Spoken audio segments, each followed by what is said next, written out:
independent individual. Finally, we have 3 methods of analysis. We can use ultrasound, blood test of the mother, and also genetic test. What we intend to do is a cooperative clinical research whereby we can diagnose and treat the fetal diseases. I conclude by saying, let me congratulate the entire Asian Reproductive Medicine Center team for entering into the 2nd year, and also wishing for the goodwill of the entire august audience and the members of the dais. Thank you very much. Jai Hind. Thank you. MLA Sri Pradeep Kumar.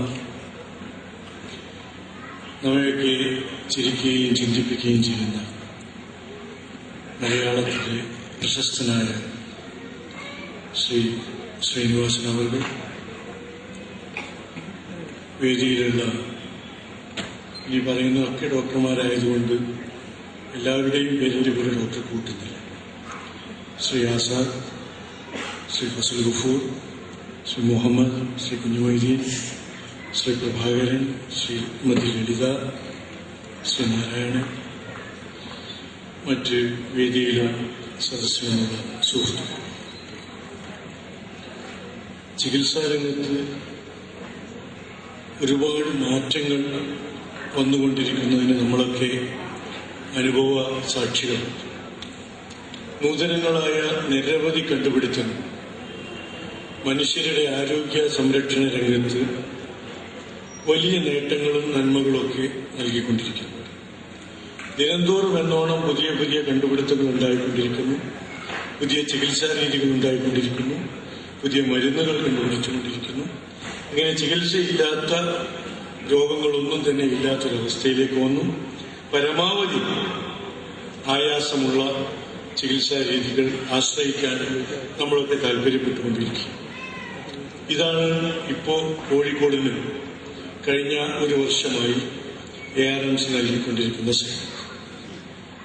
ഈ മേഖലയിലെ ഏറ്റവും നൂതനങ്ങളായ സൗകര്യങ്ങളും കണ്ടുപിടുത്തങ്ങളും ഉപകരണങ്ങളും ഒക്കെ ഉപയോഗിച്ചുകൊണ്ട് ഈ മേഖലയിൽ നല്ല സേവനം നൽകുക എന്നത് കഴിഞ്ഞ ഒരു വർഷമായി കോഴിക്കോട് നഗരത്തിൽ കിട്ടിക്കൊണ്ടിരിക്കും. അപ്പോൾ വൈദ്യശാസ്ത്ര മേഖലയിലെ ഏറ്റവും നല്ല സൗകര്യങ്ങൾ ഈ കോഴിക്കോട് നഗരത്തിന് പ്രാപ്യമാക്കിയ ഇതിന്റെ ഡോക്ടർ മുഹമ്മദും ഡോക്ടർ കുഞ്ഞുമൊയ്തീനും ഒക്കെ അടങ്ങുന്ന ഇതിന്റെ സാരഥികളെ അഭിനന്ദിക്കേണ്ടത്, അവരെ ആശീർവദിക്കേണ്ടത്, അവർക്ക് ആശംസകൾ അർപ്പിക്കേണ്ടത്, അവരോട് കടപ്പാടുകൾ ഉണ്ടായിരിക്കേണ്ടത് കോഴിക്കോട് നഗരവാസികൾക്ക്. കോഴിക്കോട് നഗരവാസികളുടെ പേരിൽ ഈ സംരംഭകരെ അനുമോദിക്കും. ഈ മേഖലയിൽ കൂടുതൽ സേവനങ്ങൾ ചെയ്യാൻ ഇവിടെ ശ്രീ ശ്രീനിവാസൻ ചൂണ്ടിക്കാണിച്ച പോലെ സാമൂഹ്യ പ്രതിബദ്ധത അതുകൂടി ഈ മേഖലയിൽ പ്രകടിപ്പിക്കുന്നു. ഡോക്ടർ ആസാദ് ഇവിടെയുണ്ട്. മിംസിലൊക്കെ പലപ്പോഴും ജനപ്രതിനിധികൾ എന്ന നിലയ്ക്ക് ഞങ്ങൾ വിളിച്ചു പറയാറുണ്ട്. അറിയിക്കുന്ന രോഗികൾക്കും അല്ലെങ്കിൽ സാമ്പത്തിക പരാധീനതയുള്ള രോഗികൾക്കൊക്കെ പരമാവധി സൗകര്യങ്ങളും സൗജന്യങ്ങളും ഒക്കെ അവിടെ നൽകിക്കൊണ്ടിരിക്കും. ഇവിടെ ഈ സാമ്പത്തികമായി പ്രയാസം അനുഭവിക്കുന്ന രോഗികൾക്ക് സൗജന്യവും അല്ലെങ്കിൽ സഹായ നിരക്കിലുമൊക്കെ ചികിത്സ വാഗ്ദാനം ചെയ്യുന്ന ഒരു സംരംഭം കൂടിയാണ് ഇന്ന് എന്നുള്ളത് ഈ ചടങ്ങിന് മാറ്റുകൂടി.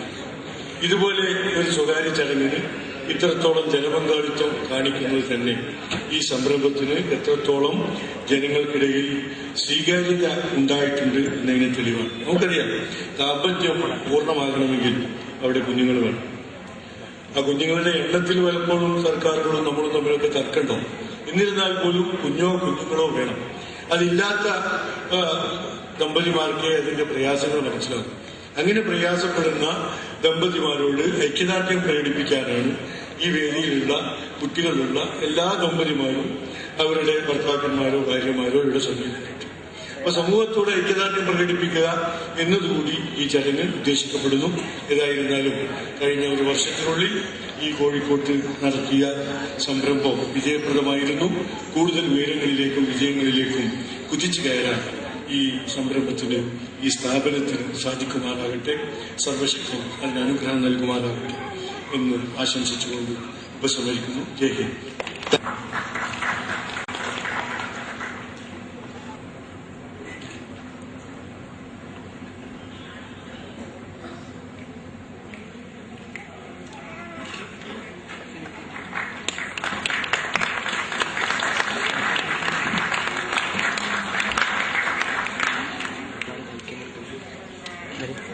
രണ്ടു വാക്ക് സംസാരിക്കുന്നതിന് വേണ്ടി ഡോക്ടർ ഫസൽ ഗഫൂർ അവരുടെ വേദിയിലേക്ക് ക്ഷണിക്കുന്നു. സുഹൃത്തുക്കളെ, ARMCക്ക് ആശംസ. ടെസ്റ്റ് ട്യൂബ് ബേബി എന്നാണ് കാണുന്നത്. ടെസ്റ്റ് ട്യൂബ് ബേബി തൊട്ട് ഇനി വരുന്ന കാലങ്ങളിൽ എന്തൊക്കെയാണ് സംഭവിക്കാൻ പോകുന്നത്, ശാസ്ത്രം എവിടെ നിൽക്കുന്നു, ദൈവം എവിടെ നിൽക്കുന്നു എന്നുള്ള എൻ്റെ ഒരു ബോർഡർ ലൈനിലാണ് നടത്തുന്നത്. എൻ്റെ ഒരു ഭാഗമാണത്. ഏതായാലും മുൻ പ്രാസംഗികർ പറഞ്ഞാൽ മതി, ഇത് ജനങ്ങളോടുണ്ട്. ഡയാലിസിസ് നമ്മൾക്ക് ഏകദേശം ജനങ്ങളോട് പല സംഘടനകളും ഇടപെട്ടതിന്റെ ഫലമായിട്ട് ഡയാലിസിസ്. അതേമാതിരി ഇതൊരു ജീവകാരുണ്യ വിഷയമാണ് പാവപ്പെട്ടവരെ സംബന്ധിച്ചിട്ടുള്ളത്. അപ്പോൾ അത് ജനങ്ങളോട് കൊണ്ടുവരാനുള്ള സംരംഭങ്ങൾ, ഇന്നതിലുള്ള സംരംഭങ്ങൾ വേണം എന്നാണ് എൻ്റെ അഭിപ്രായം. പിന്നെ ശ്രീനിവാസൻ പറഞ്ഞ മാതിരി, ശ്രീനിവാസന്റെ സുഹൃത്താണ് അദ്ദേഹം പറഞ്ഞത്. അത് ഒരു ചെറിയ കഥ പറഞ്ഞ വാസം. ഒരിക്കൽ ഞാൻ അദ്ദേഹത്തെ പരിശോധിച്ചുകൊണ്ടിരിക്കുകയായിരുന്നു OP-യിൽ. അദ്ദേഹത്തിന്റെ കഴുത്തിൽ അതിനായിട്ട് പോകും. അപ്പൊ അദ്ദേഹത്തെ പരിശോധിച്ച് അദ്ദേഹത്തിന് MRI എടുത്ത അദ്ദേഹം പോയി. അടുത്ത പേഷ്യന്റ് എന്താ പറഞ്ഞതെന്ന് പറഞ്ഞുതരാം. അയാൾ ഇടിച്ച് അകത്തോട്ട് കയറി വന്നിട്ട്, ഡോക്ടർ എന്താ ചെയ്യുന്നത്? കണ്ട സിനിമാ നടന്മാരോടൊക്കെ സല്ലപിച്ചിരിക്കുകയാണ്, ഞങ്ങളൊക്കെ വെറുതെ നോക്കിയത്. അതായിരുന്നു റിയാക്ഷൻ പേഷ്യന്റ്. അതിന്റെ മറുഭാഗം പിന്നെ ഞാൻ ശ്രീനിവാസനെ കാണാൻ, ശ്രീനിവാസൻ TV-യിൽ പറഞ്ഞു ഇങ്ങനെ ഒരു കഴുത്തിനൊരു പ്രോബ്ലം ഉണ്ടായി, അത് വലിയ പ്രശ്നമാണെന്ന് ഫസൽ ഗഫൂർ പറഞ്ഞു. പക്ഷെ ഞാനൊരു സാധാരണ ഒരു വൈദ്യനെ കണ്ട് അയാളെ ഒറ്റത്തിരിക്കൽ അതോടെയൊക്കെ ശരിയായിരിക്കും. അതാണ് നമ്മുടെ മന്ത്രി കരീം പറഞ്ഞ ക്വാക്ക്. അദ്ദേഹം അതിന് ഈ ക്വാക്കിന്റെ പ്രശ്നം എന്താണെന്ന് പറഞ്ഞാൽ, അദ്ദേഹം പറഞ്ഞതിന്റെ പ്രശ്നം ഇവിടെ മോഡേൺ മെഡിസിനെ സ്റ്റാൻഡർഡൈസ് ചെയ്യാനും അതിന് ക്വാളിറ്റി കൺട്രോൾ നടത്താനും അവർക്കെതിരായിട്ട് കൺസ്യൂമർ പ്രൊട്ടക്ഷനിൽ പോകാനും ആൾക്കാർ ഇഷ്ടം പോലെ ഉണ്ട്. ആൾട്ടർനേറ്റ് മെഡിസിൻ എന്ന് പറയുമ്പോൾ അതെന്തോ ഒരു മഹാസംഭവമാണ് എന്ന് ജനങ്ങൾക്ക് തന്നെ തോന്നലുണ്ട്. അതാണ് നല്ലത്. ഒരു സ്റ്റാൻഡർഡൈസേഷനും ഇല്ല, ഒരു സയന്റിഫിക് ബേസിസ് ഇല്ലാത്ത കാര്യങ്ങൾ കേരളത്തിൽ സർവൈവ് ചെയ്യണമെന്ന് പറയുമ്പോൾ IMA കൊണ്ടിരിക്കുന്നുണ്ട് ലളിത മാഡം. അവർ ഇന്ത്യ വിഷനിലുണ്ടെന്നൊക്കെ പറയും. അവരൊക്കെയല്ലേ ഇതിനെതിരായിട്ട് പറയുന്നത്. ഒരു സ്റ്റാൻഡർഡൈസേഷനും ഇല്ലാത്ത സംഭവങ്ങൾ നമ്മുടെ ആ നാട്ടിലും ഇരിക്കുന്നുണ്ട്. ഇപ്പോഴും നമ്മുടെ ഈ 6-ാം ഗേറ്റിന്റെ അടുത്ത്, 6-ാം ഗേറ്റില്ല, ഡയലത്തൂർ ഗേറ്റില്ല, അവിടെ ഒരു അപസ്മാരത്തിന്റെ നെയ്കിട്ടാണ്. അതാണ് രാജ്യം. അപ്പൊ അത്തരത്തിലുള്ള സ്ഥലത്തുണ്ടാവുമ്പോൾ ഇന്നിപ്പോ MIMS ആയാലും MES മെഡിക്കൽ കോളേജ് ആയാലും ഈ സംരംഭങ്ങളായാലൊക്കെ സയന്റിഫിക് മെഡിസിന്റെ എല്ലാ ലേറ്റസ്റ്റ് ഡെവലപ്മെന്റ്സും കേരളത്തിൽ കൊണ്ടുവരാനായിട്ടുള്ള വലിയ ശ്രമം നമ്മുടെയൊക്കെ സൈഡിൽ നിന്ന് ഉണ്ടാകുന്നുണ്ട്. അതിന് ജനങ്ങളുടെ പിന്തുണ കാര്യങ്ങൾക്ക് വേണം. അല്ലാതെ എന്തെങ്കിലും ഒരു ചെറിയ പ്രശ്നം ആ സ്ഥാപനത്തിൽ ഉണ്ടാക്കി മുതിർന്ന പത്രത്തിൽ വലുതാക്കി എഴുതി അതിലെ ഡോക്ടർമാരൊക്കെ അത് ഞാനത് പറയാൻ കാരണം ഇതിലൊക്കെ അങ്ങനത്തെ പ്രോബ്ലംസ് വരാൻ സാധ്യതയുണ്ട്. അതുകൊണ്ട് പറഞ്ഞു. അപ്പൊ അത് വലിയൊരു ഇഷ്യൂ ആക്കി മാറ്റാനായിട്ടുള്ള ശ്രമങ്ങൾ പാടില്ല എന്ന് പറഞ്ഞാണ് എന്റെ വാക്കുകൾ സംബന്ധിക്കുന്ന എല്ലാ ആശംസകളും. അനവത്യത ദുഃഖം എന്ന് പറയുന്നത് ഒരു വലിയ ദുഃഖം തന്നെയാണ്. പക്ഷേ സ്നേഹമില്ലാത്ത മക്കളുണ്ടാകുക എന്ന് പറയുന്നത് അതിനേക്കാൾ വലിയ ദുഃഖമാണ്. ദേശസ്നേഹമില്ലാത്ത മക്കളുണ്ടാകുക എന്ന് പറയുന്നത് അതിനേക്കാൾ വലിയ ദുഃഖമാണ്. അപ്പോൾ ARMCയിൽ കുഞ്ഞുമൊയ്തീൻ കുഞ്ഞുങ്ങളെ ടെസ്റ്റ് ട്യൂബിനകത്ത് സൃഷ്ടിക്കുമ്പോൾ അതിനകത്ത് സ്നേഹത്തിന്റെ ഒരു കണിക കൂടെ, ഒരു തുള്ളി കൂടെ അതിൽ ചേർക്കണം എന്ന് ഞാൻ കുഞ്ഞുമൊയ്തീനോട് അപേക്ഷിക്കുന്നു. കുഞ്ഞുമൊയ്തീൻ എന്റെ മകനെ പോലെയാണ്. തീർച്ചയായിട്ടും കുഞ്ഞുമൊയ്തീന്റെ എല്ലാ വളർച്ചയും നോക്കിക്കണ്ട് സന്തോഷിക്കുന്ന ഒരാളാണ്. കുഞ്ഞുമൊയ്തീൻ നല്ല മനസ്സുള്ള ആളാണ്. അതുകൊണ്ട് തന്നെ കുഞ്ഞുമൊയ്തീൻ ചെയ്യുന്ന എല്ലാ കാര്യങ്ങളും ഉന്നതിയിലെത്തും. അദ്ദേഹത്തെ ഈശ്വരൻ അനുഗ്രഹിക്കും എന്നുള്ളതിൽ യാതൊരു വിധത്തിലുള്ള സംശയവും എനിക്ക് ഇതുവരെ ഉണ്ടായിട്ടില്ല. ഇൻട്രൊഡക്ഷൻ പറയുന്ന മാതിരി അഡോളസന്റ് ഹെൽത്ത് സ്ക്രീനിംഗ് പ്രോഗ്രാം അദ്ദേഹം ഒരു ചാരിറ്റബിൾ സൊസൈറ്റിയുടെ കീഴിൽ തുടങ്ങാൻ പോകുന്നു എന്ന് പറഞ്ഞപ്പോൾ IMAയുടെ വിമൻസ് വിങ്ങിന്റെ ചെയർപേഴ്സൺ എന്ന നിലയിൽ എനിക്ക് വളരെയധികം സന്തോഷം തോന്നി. കാരണം അഡോളസന്റ് കെയർ എന്ന് പറയുന്നത് വളരെ വളരെ പ്രധാനപ്പെട്ട ഒരു കാര്യമാണ്. പല പെൺകുട്ടികൾക്കും എന്താണ് എന്ന് അറിഞ്ഞൂടാ, അഡോളസൻസ് എന്താണെന്നുള്ളത് അറിഞ്ഞൂടാ. കുടുംബജീവിതം എന്താണെന്ന് അറിഞ്ഞൂടാ. ഇപ്പോ ശരിക്കും പറഞ്ഞാൽ സെക്ഷൽ ലൈഫ് എന്നല്ല നമ്മൾ പറയുന്നത്, നമ്മുടെ family life education, sex life എന്നല്ല നമ്മൾ, സെക്ഷൽ എഡ്യൂക്കേഷൻ ഇൻ സ്കൂൾസ് എന്നല്ല പറയുന്നത്, ഫാമിലി ലൈഫ് എഡ്യൂക്കേഷൻ എന്നാണ് നമ്മൾ പറയുന്നത്. അതായത് കുടുംബജീവിതത്തിന്റെ ആയാസങ്ങളെ നിങ്ങൾക്ക് ഇങ്ങനെ തരണം ചെയ്യാനായിട്ട് സാധിക്കും. കുടുംബജീവിതത്തിലെ മറ്റുള്ള ലൈംഗിക പ്രശ്നങ്ങളെ എങ്ങനെ നിങ്ങൾക്ക് സാധാരണ പോലെ നിയന്ത്രിക്കാനായിട്ട് സാധിക്കും. അതുപോലെ തന്നെ അഡോളസന്റ് പീരീഡിലുള്ള നിങ്ങൾക്കുള്ള പ്രത്യേകതകൾ, ശാരീരികമായിട്ടുള്ള പ്രശ്നങ്ങളെയും മാനസികമായിട്ടുള്ള പ്രശ്നങ്ങളെയും നിങ്ങൾക്ക് എങ്ങനെ നേരിടാൻ സാധിക്കും എന്നുള്ളതൊക്കെ വളരെ പ്രധാനപ്പെട്ട ഒരു കാര്യമാണ്. നിങ്ങൾക്കറിയാമോ എന്നറിയില്ല, പട്ടിണിയാണ് നമ്മുടെ പ്രധാനപ്പെട്ട പ്രശ്നം എന്ന് എല്ലാവരും പറയും. പക്ഷേ പൊണ്ണത്തടിയാണ് പ്രത്യേകിച്ച് പെൺകുട്ടികളുടെ ഏറ്റവും വലിയ പ്രശ്നം എന്ന് കണക്കുകൾ രേഖപ്പെടുത്തുന്നുണ്ട്. അപ്പോൾ അതിലൊരു പ്രധാനപ്പെട്ട പ്രശ്നമായിട്ട് പറയുന്നത് ലൈഫ് സ്റ്റൈൽ ഡിസീസസ് ആയിട്ടുള്ള പോളിസിസ്റ്റിക് ഒവേറിയൻ ഡിസീസാണ്. പിന്നെ രണ്ടാമത്തെ കാര്യം സ്ത്രീകളുടെ പൊതുവായ, പെൺകുട്ടികളുടെ പൊതുവായിട്ടുള്ള പ്രത്യേകിച്ചും മന്ദതയ്ക്കും വളരെ സ്ലോ ആയിട്ടുള്ള സ്വഭാവത്തിനും രണ്ടാംകിട പൗരത്വത്തിനും വരെ പ്രധാനപ്പെട്ട കാരണമായിരിക്കുന്നത് സബ് ക്ലിനിക്കൽ ഹൈപ്പോതൈറോയിഡിസം ആണെന്ന് പറയുന്നുണ്ട്. അതുപോലെ തന്നെ സ്കൂൾ ഡ്രോപ്പ് ഔട്ട് ആവാനുള്ള, പെൺകുട്ടികൾ സ്കൂൾ ഡ്രോപ്പ് ഔട്ട്സ് ആകാനുള്ള പ്രധാനപ്പെട്ട കാരണം പറയുന്നത് അനീമിയയും അയഡിൻ ഡെഫിഷ്യൻസിയാണെന്ന് പറയുന്നുണ്ട്. ഇതെല്ലാം എല്ലാ സ്കൂളുകളിലും നമ്മൾ ഫ്രീ ആയിട്ട് ക്യാമ്പുകൾ നടത്തി, ടെസ്റ്റുകൾ നടത്തി, ഇത് കണ്ടെത്തി ഇതിന് ഫ്രീ ആയിട്ടുള്ള ചികിത്സ കൊടുക്കാൻ ഒരു സ്വകാര്യ സ്ഥാപനം മുന്നിലേക്ക് വരിക എന്ന് പറയുന്നത് ഈശ്വരൻ അനുഗ്രഹിക്കുന്ന ഒരു പ്രോജക്റ്റാണ് എന്നാണ് എനിക്ക് പറയാനുള്ളത്. അപ്പോൾ അതിൽ നമ്മൾ എല്ലാ സ്കൂളുകൾക്കും എഴുതുന്നുണ്ട്. ഞങ്ങൾക്ക് വിമൻസ് വിങ്ങിന്റെ സഹായത്തോടുകൂടി അത് കേരളത്തിൽ ആകമാനം നടപ്പാക്കണം എന്നാണ് ARMC ഉദ്ദേശിക്കുന്നത്. എല്ലാ സ്കൂളുകൾക്കും ഞങ്ങൾ എഴുതുന്നുണ്ട്. എല്ലാ സ്കൂളുകളിലും ഡോക്ടർമാർ പോയി ക്ലാസ് എടുക്കുന്നുണ്ട്. ഓഫ്കോഴ്സ് ടീച്ചേഴ്സ് എല്ലാം ക്ലാസ് എടുക്കുന്നുണ്ട് ഇതിനെ പറ്റിയിട്ട് നിങ്ങൾക്കറിയാം, സെക്ഷൽ ലൈഫിനെ പറ്റി. പക്ഷേ കുട്ടികൾക്ക് നമ്മളോട് ചോദിക്കാനാകുമ്പോൾ ഒരു മടിയില്ല, നമുക്ക് മറുപടി പറയാനും മടിയൊന്നുമില്ല. ടീച്ചേഴ്സിനോട് ചോദിക്കാൻ മടിയുണ്ടാവും, ടീച്ചേഴ്സിന് മറുപടി പറയാനൊരു ലിമിറ്റേഷൻ ഉണ്ടാവും. ഡോക്ടർമാർക്ക് കേൾക്കുന്നതിനും ലിമിറ്റില്ല, പറയുന്നതിനും ലിമിറ്റില്ല. അപ്പൊ അതുകൊണ്ട് തന്നെ ഡോക്ടർമാർ ഇതിൽ ഇടപെട്ടിട്ട് ഈ adolescent education and adolescent screening എന്നുള്ള പ്രോഗ്രാം നടത്തണം എന്നുള്ളത് ഞങ്ങളുടെ വലിയ ഒരു ആഗ്രഹമായിരുന്നു. പക്ഷേ ഈ ടെസ്റ്റുകൾ നടത്തുക, ഞങ്ങൾ ക്ലാസ് എടുക്കാൻ മാത്രമേ ഇതുവരെ ചെയ്തിരുന്നുള്ളൂ. പക്ഷെ കുഞ്ഞുമൊയ്തീൻ ടെസ്റ്റുകൾ കൂടെ ഫ്രീ ആയിട്ട് ചെയ്തു തരാം എന്നുള്ള കണ്ടീഷനിൽ വരുമ്പോഴത്തേക്കും അതൊരു വലിയ കാര്യമാണ്. അത് ഏറ്റവും വിജയകരമായിട്ട് നടത്തിക്കൊണ്ട് പോകാൻ സാധിക്കുമെന്നുള്ളതിൽ എനിക്ക് യാതൊരു വിധത്തിലുള്ള സംശയവുമില്ല. ഈ പ്രോജക്റ്റ് ഉദ്ഘാടനം ചെയ്തതായിട്ട്, ഔപചാരികമായിട്ട് ഉദ്ഘാടനം ചെയ്തതായിട്ട് ഞാൻ പ്രഖ്യാപിക്കുന്നു. ഇതിന് എല്ലാ ഭാവുകങ്ങളും നേരുന്നു. നന്ദി, നമസ്കാരം. കഴിഞ്ഞ ഒരു വർഷമായി വളരെ പ്രശസ്തമായ രീതിയിൽ കോഴിക്കോട്ട് പ്രവർത്തിച്ചു വന്ന ARMCയുടെ ഈ വാർഷിക ചടങ്ങിൽ പങ്കെടുക്കുവാൻ പറ്റിയതിൽ എനിക്ക് അതിയായ സന്തോഷമുണ്ട്. ഇവിടെ സൂചിപ്പിച്ചതുപോലെ ഒരു ഡേ കെയർ സെന്റർ എന്ന നിലയിൽ ഏത് സ്ഥാപനവും നടത്തുക കേരളത്തിൽ എന്നല്ല, ഇന്ത്യയിൽ തന്നെ കൂടുതലായി കാണാറില്ല. ഏത് മേഖലയിലായാലും, ഡയാലിസിസ് മേഖലയിലായാലും ഇപ്പോൾ IVF മേഖലയിലായാലും വളരെ കുറച്ച് സ്ഥാപനങ്ങൾ മാത്രമേ അങ്ങനെ ഉണ്ടാവുകയുള്ളൂ. പൊതുവെ ആശുപത്രികളെ ചുറ്റിപ്പറ്റിയാണ് ഇത്തരം പ്രവർത്തനങ്ങൾ നടക്കാറ്. പണ ചെലവ് കുറഞ്ഞ് ജനങ്ങളുടെ ഇടയിലേക്ക് ഇറങ്ങിച്ചെല്ലുക എന്നുള്ളത് വളരെ പ്രാധാന്യമുള്ള കാര്യമാണ്.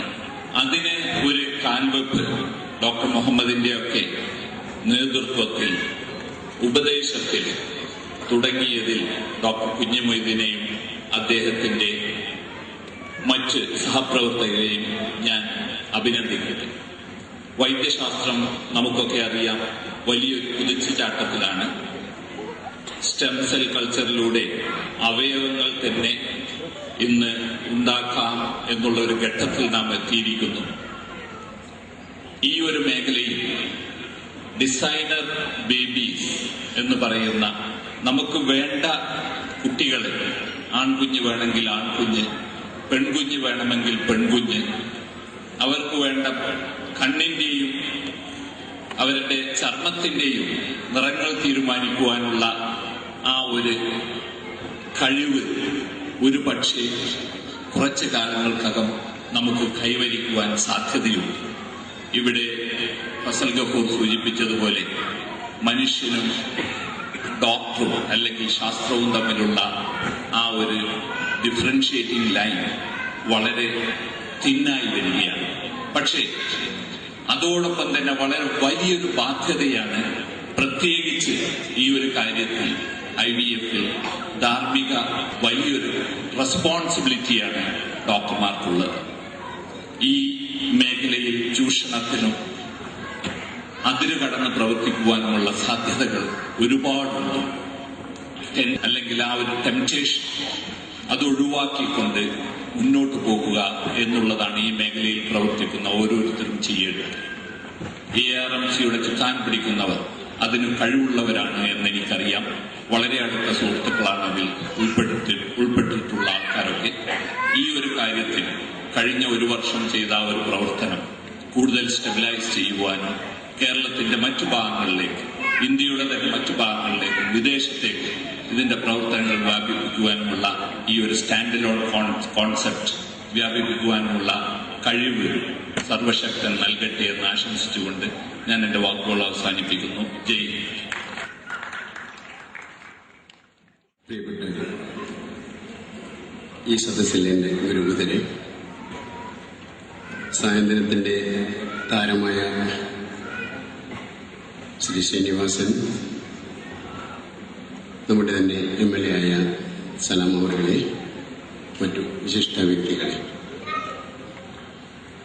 ഇന്ന് ഈ വളരെ ദീപ്തമായ ഈ ചടങ്ങിലേക്ക് എന്നെ ക്ഷണിച്ചത് ഒരുപക്ഷെ കേരളത്തിലെ പ്രസവ ഗർഭാശയരോഗ ചികിത്സകരുടെ കാസർഗോഡ് മുതൽ തിരുവനന്തപുരം വരെ ചിതറിക്കിടക്കുന്ന കുറേ സംഘടനകളുടെ സംസ്ഥാനതല സംഘടനയുടെ പ്രസിഡന്റ് എന്ന നിലയിലാണ്.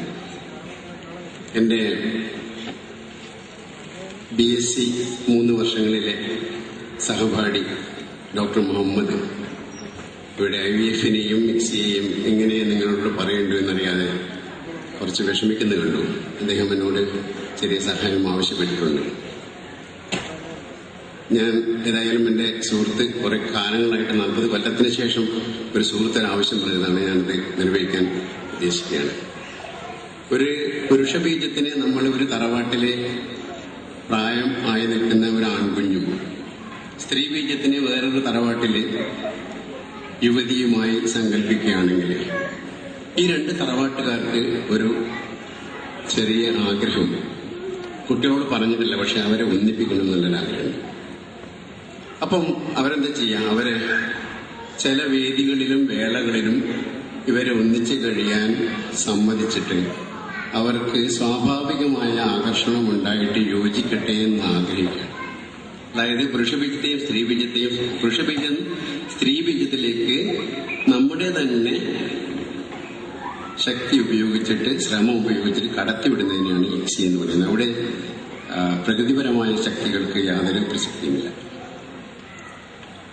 ഡോക്ടർ കുഞ്ഞുമൊയ്തീൻ ഇന്ന് പല പദ്ധതികളും ഉദ്ഘാടനം ചെയ്തിട്ടുണ്ട്. ഞങ്ങളുടെ ഒരു KFOG പ്രസിഡന്റ് എന്ന നിലയിൽ എനിക്ക് ചെറിയൊരു നിർദ്ദേശം വയ്ക്കാനുള്ളത്, ARMC എന്നല്ല എല്ലാ വന്ധ്യതാ ചികിത്സാ കേന്ദ്രങ്ങളിലും വരുന്ന രോഗികളെ വന്ധ്യത അനുഭവിച്ച് വരുന്ന ആൾക്കാരാണ്.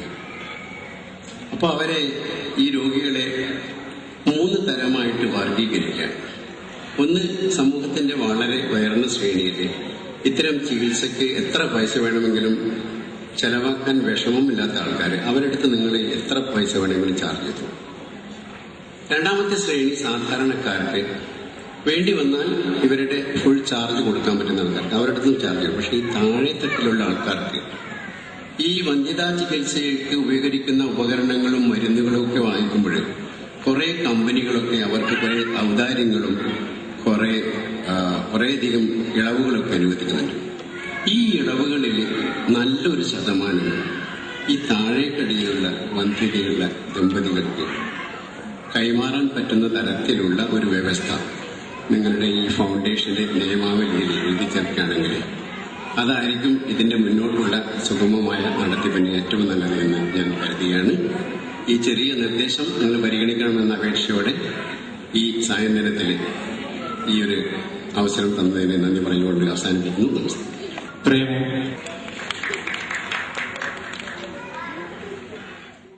ARMCയുടെ ഈ 1ാം വാർഷികദിനത്തിൽ പങ്കെടുക്കാൻ വളരെ സന്തോഷമുണ്ട്. ARMCയുടെ ഉദ്ഘാടന വേളയിലും ഇതുപോലെ പങ്കെടുക്കാൻ സാധിച്ചിരുന്നു. അന്ന് ARMCയുടെ ആൾക്കാർ പറഞ്ഞ വാഗ്ദാനങ്ങൾ ഏറെക്കുറെ അല്ലെങ്കിൽ ഒട്ടുമുക്കാലും നിറവേറ്റാൻ അവർക്ക് കഴിഞ്ഞിട്ടുണ്ട് എന്നതിൽ അവർക്ക് അഭിമാനിക്കാം. നാരായണ സാറിന്റെ സൂചിപ്പിച്ച പോലുള്ള അതിന്റെ ചുരുക്കി പറഞ്ഞ ക്രോസ് സബ്സിഡി എന്നുള്ള വാക്കാണ് ഞാൻ ഉപയോഗിക്കാൻ ശ്രമിക്കുന്നത്. അന്ന് അതിൽ ആശംസ അർപ്പിക്കുമ്പോൾ ഡോക്ടർ കുഞ്ഞുമൊയ്തീനോടും അതിന്റെ ആൾക്കാരോടും ഞാൻ ആവശ്യപ്പെട്ട ഒരു കാര്യമായി ഒരു റിക്വസ്റ്റ് ആയിരുന്നു. ക്രോസ് സബ്സിഡി കൊണ്ട് മാത്രമേ ചിലപ്പോൾ ഇത് താഴേക്കുള്ള ആൾക്കാർക്ക് എത്തിക്കാൻ പറ്റുള്ളൂ. കാരണം വളരെ ചെലവ് പിടിച്ച ഒരു ചികിത്സാ രീതിയാണ്. ഇവിടെ അന്ന് ഉണ്ടായിരുന്ന നമ്മുടെ MP ചോദിച്ചിട്ടുണ്ട് എത്രയും ചെലവ് വരുന്നൊക്കെ. അപ്പോൾ സാധാരണ ആൾക്ക് താങ്ങാൻ പറ്റില്ല എന്നുള്ള കാര്യം മനസ്സിലാവുകയും ചെയ്തു അദ്ദേഹത്തിന്. അപ്പോൾ ആരോഗ്യമന്ത്രി വാഗ്ദാനം ചെയ്തിരുന്നു സർക്കാർ ആശുപത്രികളിൽ കൂടുതൽ സൗകര്യങ്ങൾ ഏർപ്പെടുത്തിക്കൊണ്ട് പാവപ്പെട്ട രോഗികൾക്ക് ഈ വന്ധ്യാ ചികിത്സയ്ക്കുള്ള സൗകര്യം ഒരുക്കാമെന്ന്.